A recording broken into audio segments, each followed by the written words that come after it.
The Real Investment Show.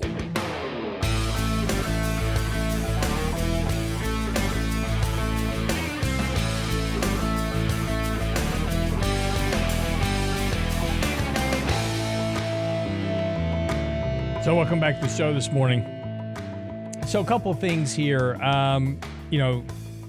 that we've got to deal with, challenges for the markets. And again, this is, still a lot of these events are still unfolding, but we're still having to try to figure out where markets are going to go to next. And as we said, at the beginning of the show, markets technically have certainly broken very important levels of support. They broke the 200-day moving average. We crashed through the rising trend line from the October lows. Now, we bounced yesterday off the December lows. So that level of support that we had defined in this weekend's newsletter as well as on our daily commentary on Monday, that held yesterday. So that level of support now has become key support here for the markets. The markets need to rally from here. Markets are pointing higher this morning now that concerns over a spreading, kind of banking event is starting to quail a bit now that the Federal Reserve and the Treasury and FDIC have stepped in with a bailout package guaranteeing depositor monies. That's kind of, getting people to settle down here a bit. But this is one of those, environments where there's a lot of unknowns. And again, one of those unknowns is we're going to have CPI report today. We've got employment coming up at the beginning of the next month. We've got the Fed on the 22nd.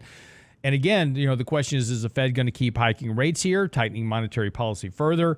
And if they do, does that continue to impact banks and consumers and those type of things? And the answer, of course, is yes, right? Higher rates are going to do that, particularly in a very debt-laden economy. So the question becomes, where do markets go to from here, and where are money flows likely going to be heading to over the course of the next few months? And again, it's been an interesting year so far. We had written last year in November and December that bonds would be one of the best performing asset classes this year, and that's absolutely turned out to be the case so far. And, there's also, this issue of value versus growth. Value's actually not been doing well, even despite the kind of turmoil we're having. Value's not been doing well. Growth has been doing actually a lot better. So one of the questions now becomes, kind of where to next for markets and money. Mike, what are your thoughts here? Well, I think first we have to kind of resolve this issue between the market and the Fed. And CPI will help us, and ultimately the Fed next Wednesday is going to kind of guide us on where rates are going. So the market has priced in a massive pivot. That's what's happened over literally 2 days, 3 days. The 2-year note has fallen by over 1%.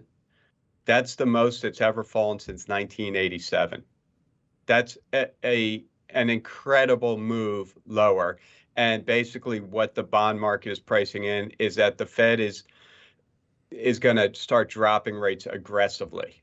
Prior to, at the beginning of this year, when the idea of a pivot, a stall and a pivot was in play, they were very gradual 25 basis point increment declines, a few of them. This is a emergency pivot. And this is one thing we've always said, that when you don't really want to pivot. I know the market seemed to rally on the idea of a pivot, but pivots don't happen in nice, gentle ways. They don't just, we're going to slow down, maybe we'll cut 25 in this month and we'll wait 2 months and we'll cut 25. Pivots are aggressive. It's the elevator down. Fed funds, when they raise rates, it's the stairs up, and when they pivot, it's the elevator down. Because inevitably, Lance, you've said this a million times, I've said it, the Fed will break something with higher rates. We're a very heavily dependent economy on interest rates, and interest rates have moved up more in 1 year than they have in the last 40 years. Something will break, and other things are going to break. Even if the banking system is shored up, which it could be, may not be, there are a whole slew of things waiting to break here economically. And the Fed has to be aware of that, but the Fed is still very aware of inflation. So this is a tightrope game here that, we're walking on this tightrope, and, it's hard to know what the Fed's going to do. Will they stay vigilant? Will they not? And if they don't stay vigilant, how does that does that jibe with what they said just last week, that inflation was their biggest concern? So, rock in a hard place doesn't even begin to describe the position that Powell and the Fed are in right now. And what they must be hoping for is CPI is a negative number today, so that they can all of a sudden do a victory lap and say, yep, see, we squashed inflation. Now we can lower rates and we can kind of do what the market wants us to do here. And so that's to be one hell of a drop in inflation for that to happen. We'll see if they have a pull. We'll see if they know someone at the BLS. Exactly. So this is this becomes an interesting challenge about where to invest money. And you're right. Very quickly, I posted a tweet this morning that said, basically talking about what Mike was talking about in terms of the depth of this kind of drop in rates.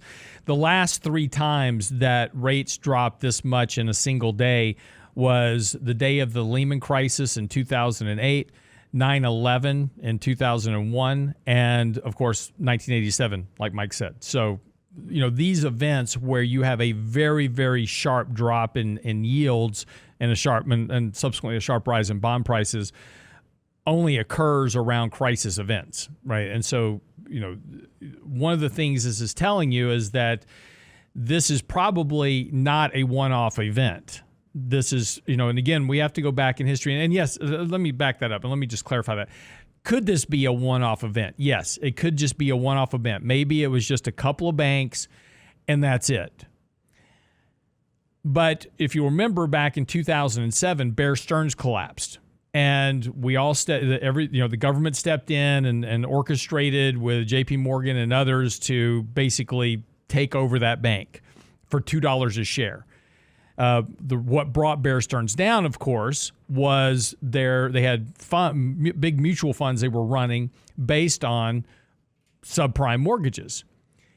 And when all that started to fail, Ben Bernanke, of course, at the time going, oh, don't worry about it. Subprime crisis, oh, that's all contained. Don't worry about subprime mortgages. They're just fine. No risk there. So markets actually rallied back to all-time highs right after Bear Stearns, and everybody assumed it was a one-off event. It wasn't. Could this be a one-off event? Maybe. It's probably not, because of the impact of higher rates are impacting the economy. And as we've said numerous times here, if there's a 9 to 12 month lag on these Fed funds rate increases, we're just now 1 year past the first increase. There's still 450 basis points of rate hikes still coming into the system over the course of this year.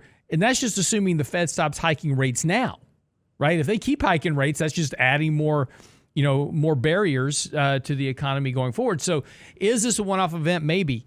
But it's hard to suggest that, in an economy so dependent upon debt, that this is, this issue has been solved. And here's another big issue, Lance. Even if this banking issue resolves itself, banks are going to get more conservative here. Right. Banks were just read the Riot Act, and they need to get more conservative. So lending standards are going to get tougher. They're already tough right now. They're going to get even tougher. Banks are going to focus on their balance sheet. They're not going to be making as many stupid loans as they were making. They're not going to be making as many loans as they were making. So the cost of credit, especially for junkier, lower quality borrowers, both consumers and corporations, will rise because there's going to be less supply of available loans. And that's another big tightening on the economy, in addition to interest rates. Mm-hmm. And we saw it yesterday. Junk credit spreads blew out yesterday. That was one of the things we've been talking about, Lance, is that credit spreads were very just kind of stuck at low levels, not going anywhere. But if you look back at the past, they gap higher out of nowhere. Mm-hmm. And we saw the beginnings of that yesterday. Junk credit spreads were up almost a full percent. This is at a time when yields are dropping by, anywhere a quarter to a full percent. And junk bond yields are going in the opposite direction. And that's because a lot of those junky companies are going to struggle now to get loans from banks to fund their operations, which there's 600 of the Russell 3000 mm-hmm. are companies that can't even afford their interest payments without borrowing more money. Right. They're zombie companies. So a lot of these zombies are going to be in big trouble here in the coming weeks, assuming, which I think is a great assumption, that the banks are forced, both internally and externally, to clean up their balance sheets. Right. And just to, kind of put a closing point on this, and one of the things is, as investors, we have to pay attention to these big macro issues as they occur, but at the same time, we don't want to make big, massive moves and go, well, I'm just going to cash out of everything because of this issue. Again, that can also be just as bad, because again, you could be selling right at the bottom, of some event, and then the market rallies back, and markets do. They're going to trade up and down. So the point here is understand what's happening, but don't overreact to it. Allow the markets to give you opportunities to reduce risk. And as I said earlier, we're in the mode now of selling into rallies, and we'll see how this market goes today, and we'll make some decisions from there. But over the next week or so, as long as we remain below technical levels, remain on sell signals, we'll use rallies to sell into and raise some cash until we have a better picture and a better understanding. And of course, we'll keep you informed here as well about where markets are heading to next. Okay, that wraps up the show. Get by the website. Our article on the kind of the banking issue right now, it's on the website, realinvestmentadvice.com. While you're there, also get our daily market commentary. Make sure you subscribe to that. We send that out every morning at 7:30. Make sure you're ready for the trading day. And of course, as always, subscribe to this channel. And don't forget to subscribe to Before the Bell. It's our other channel that we have for our 3 minutes on markets and money. Yes, we're still doing 3 minutes on markets and money. It's just now called Before the Bell. So make sure you subscribe there as well. Thanks for joining us, and we'll see you next time on the next edition of The Real Investment Show.